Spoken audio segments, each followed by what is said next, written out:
I worry about the long-term future of this team because unless they can find some tournaments outside of CONCACAF, it's just tough. And now with the World Cup expanding to 48 teams, that's going to make World Cup qualifying even less important. And look, you have USMNT Twitter, which we all kind of laugh about a little bit. Okay, right. I actually have a big chunk of USMNT Twitter muted on my. The World Cup has a knack of matching up old enemies, and they don't come any older. From Benjamin Franklin to Rob Green, it's got plenty of characters. Now, of course, in a group with England, Wales, and another old enemy of Iran, this group will have plenty of fight. Here to talk USMNT with me is writer for American Soccer Now, TalkSport, and Soccer America, Brian Sciaretta. Brian, how are you doing? I'm doing great. Thank you so much for having me on. No, honestly, thank you for coming on. And just for our viewers, listeners, where are you calling us from?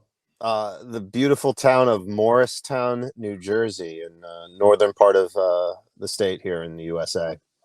Very nice. So we're going to jump straight in with the World Cup stuff. And how did the USA get to Qatar? How was the qualification campaign? What did you learn across the qualification campaign for the US?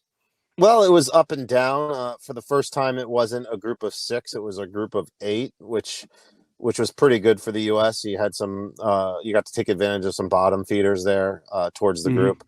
I think with the U.S. team, when all said and done, when they announce the rosters for Qatar, the U.S. will probably have the youngest team. Oh, wow. So and along the ways, there were some learning lessons. There were some ups and downs, but I think the team is playing well. They gained some maturity along the way, but it was tough. There were some learning lessons, but I never really doubted that they would finish in the top 3 along the way and find their way to the World Cup and avoid the disaster that was 2017. Yeah, well, I think I follow quite a few US soccer accounts on Twitter, and I know there was some kind of disharmony and not quite people weren't quite satisfied with what they saw. With the standard of some of the opposition in the qualification campaign is obviously you're playing teams like Grenada and kind of countries that maybe aren't up to a standard. Do you think that kind of offers more of a challenge for the US when it does come to tournament time?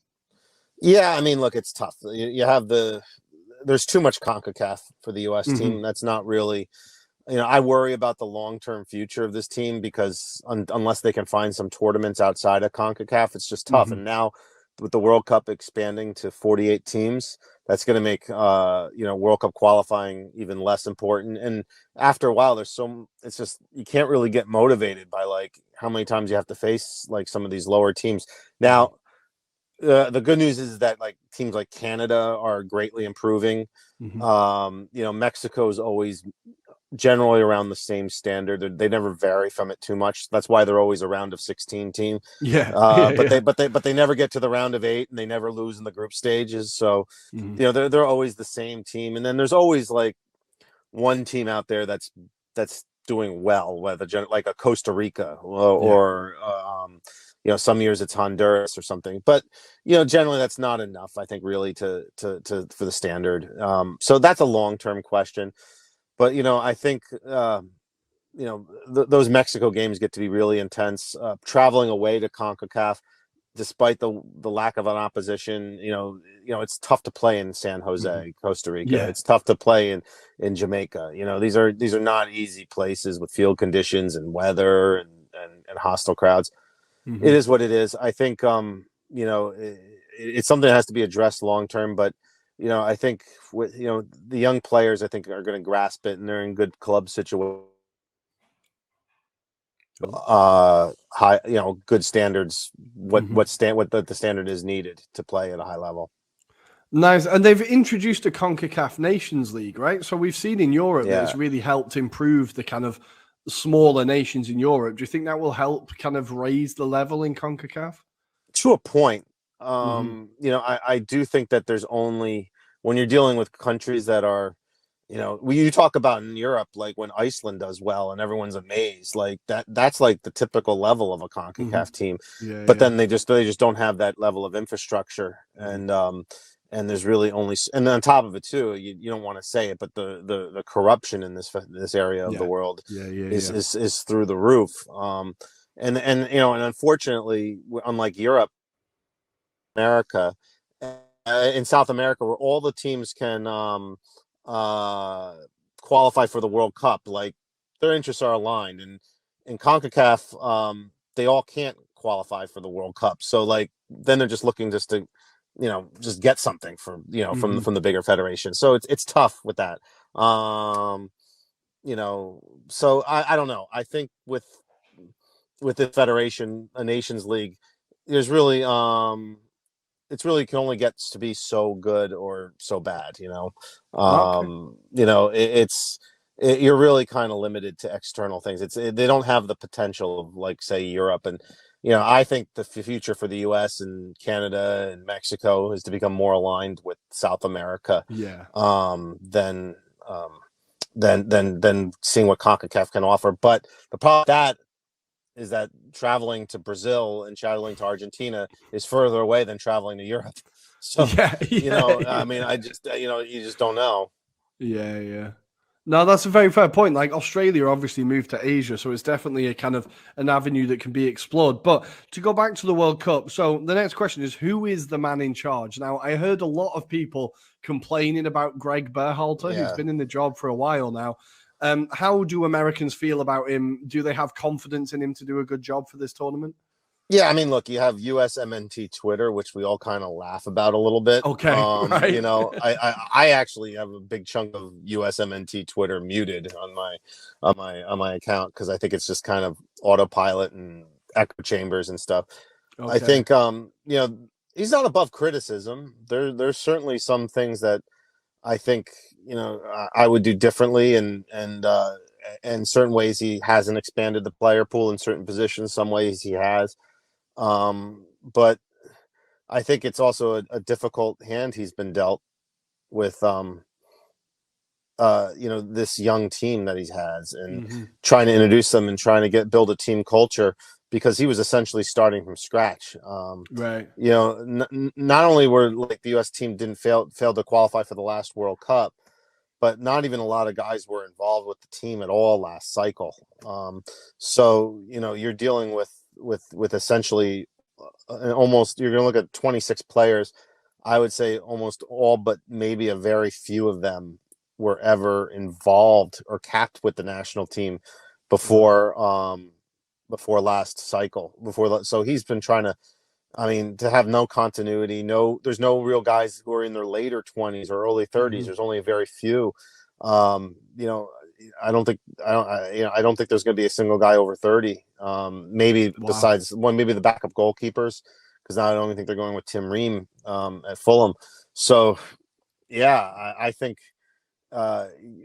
people don't appreciate the difficulties of that assignment. Because when you look at the U.S. teams that have done well in the World Cups in 2002 and in 2010 and 2014, like. There was always some veterans out there that were key to producing to this team, and now all of a sudden, when you look and and there's no veteran presence, it's just like a at most 24, 23-year-old guys. That's very tough. I don't think people appreciate that. No, that's something I hadn't realized looking at the squad. But what would you say like his philosophy is? What type of football does he try to play? Very pressing. All over, he tries to get on people right away. I think like this system that he wanted in when he first took the job in 2018 is different now. I think it's become a little bit more pragmatic, a little bit more raw, which is fine. You don't have a lot of time with these guys. It's a straight 4-3-3. I think he wants, one in the midfield. He wants one defensive midfielder. That's Tyler Adams. Okay. At Leeds, who likes to kind of, he has a phenomenal engine, can run all day to try to break up plays. Meanwhile, he tries to have Yunus Musa and Weston McKennie and the attacking part of that triangle, but they'll also have to be ball winners and pressing and stuff like that. Nice. It sounds like an exciting kind of brand of football to watch. So when it works, yeah. When it doesn't, it's ugly. So with the squad, you said it's a very young team. Now, obviously, players like Weston McKennie, Tyler Adams, Aronson, who's been doing really well in a struggling Leeds team. There's a few players that we're familiar with. For people who don't watch a lot of like American soccer, which players do you think we're going to learn about this tournament? Who are we going to discover in the squad? I think a lot of the players in the Champions League. I mean, Weston McKennie's played the Champions League. Tyler Adams, not Leeds, but with Leipzig before. Aronson was there, and when he was with Salzburg. I think wings. Pulisic. Tim Weah from his and Gio Reyna. It's Serginho Dest. And I, if you've been following Anthony Robinson at Fulham, I think he's an absolute go-to player. In central defense, while he plays in Major League Soccer, Walker Zimmerman, I think, is going to be kind of a cool name to follow. He's been one of the veteran players on the team at 29, but he's a rock in central defense. He's a great target man, and he's going to be also one of the adults in the room on the team. We don't know who his partner is going to be, but I think he's good. He's a very good central defender, and just a rock in the back. Very nice, good. And what do you think would be a successful tournament for the US all team? You got to get out of the group. There's no way it can be a group, and then you just want to see them put their best foot forward in the round of 16. If they go against the Netherlands team that's really good and they're going hot, and it's a back and forth affair, they're getting their chances, and they fall short. I think they could still justify that as a success. They just don't want to get steamrolled in that round of 16. I mean, obviously, if they win, it's a success no matter what. So, it's going to come down to advancing and then at least performing well in the round of 16. Very nice. Okay, so before we let you go, Brian, I'm just going to get some bold predictions from you for the World Cup in general. So, which team do you expect to be lifting the trophy come mid-December? I'm going to go with Brazil. Brazil, nice. Yeah, the depth they have is scary, right? It's crazy scary, that team. Nice. I think the climate also helps them too. Warm weather, I think external factors like that will play to their advantage. Very nice. Which player do you expect to get the Golden Boot? Mbappe, maybe. I think. Okay, nice. Yeah, I think so. I think he's, he looks poised to do it. He is in great form. He's killing it this year. Who do you think will get player of the tournament? Again, I think Golden Boot and player of the tournament can be synonymous, and I'll go with that too as well with Kylian. Very nice. And the last two, okay. Which team do you think are the dark horse of the tournament? Who's going to surprise people? Man, I don't know. It's question. Who's a matter. Who surprises is a matter of opinion. Man, because I don't know. I mean, like England is a team that their supporters would be very surprised if they do well, but I think that they're going to find a way to get it done. I don't consider them to be a dark horse or anything like that, but and I also think you got to keep an eye on Canada. Jonathan David, Alphonso Davies. Yeah. They have some really good young players. Two of the best players in our region are from there, and and they play with such fire that I like what they're going to be doing. Yeah, we've had a few people say Canada. I'm excited to see them. And finally, with your head, not your heart, where will the USMNT finish in the tournament? Where will they get to? Round of 16.